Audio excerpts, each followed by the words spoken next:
Just wanted to show you guys that I'm resealing the injectors. So I got a kit from Amazon which came with the O-rings and the new ceramic, or I forget what the material is, but I'll double check and show you guys. So essentially how I installed this, I didn't get the tool. Tool was too expensive, and I read reviews saying that the tools weren't the correct tools according to Amazon and some other stores.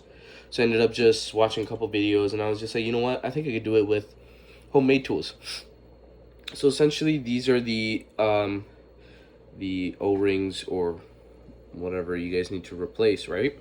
And that's on the end of the injector right here. So essentially this will create the sealing surface between the head and the injector. The head will essentially wrap like this, so whatever combustion gas just doesn't pass through this.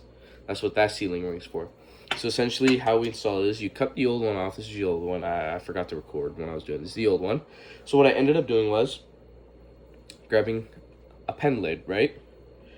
Putting the O-ring right over the pen lid. And for some reason I had this, which was a Mastercraft bolt tool. I'm not even too sure that's the end fitting on it. What I did, but it was a perfect end fitting in a sense that it fit perfectly right over it, just like that. And what I did was I pushed all the way down. As you can see, it's stretching. I pushed it down enough where it's stretched and held it there for a couple seconds, like 10 or 20 seconds, and then I let go, and then I quickly pasted it up on into the injector itself. As you can see, there's still some movement. It is thick. So the original tool, once you slide it on, there's like a copper sleeve that you're supposed to slide over, which just compresses. I couldn't find that. So what I ended up doing, and I'll show you a finished product, which is this. So you can see, fully sealed up, no gaps, it's not moving. What I ended up doing was getting a pen cap, right? So you can see the pen cap is the same diameter of the nipple of the injector. So I cut the end off, heated it up with the lighter, and melted it off so it's nice and smooth, right? So this one's already done, so we'll put this away. So get one that is loose.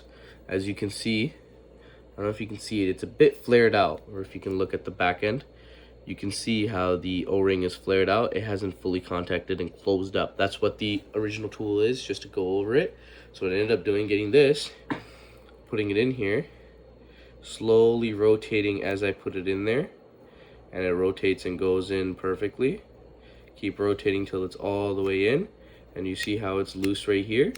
Now you're gonna pull back till you feel the resistance, and that's the tight spot right there. And what I did was rotate it a couple times, and I let it sit for about 5 minutes, 6 minutes, and once it's done sitting, and it is room temperature in here, so if you want to try this, maybe keep it in room temperature. And once I pulled it off, it became completely sealed, no gap. And when I put it in, it will create a full seal, no damage, no nothing, perfect. I did get the replacement O-rings too.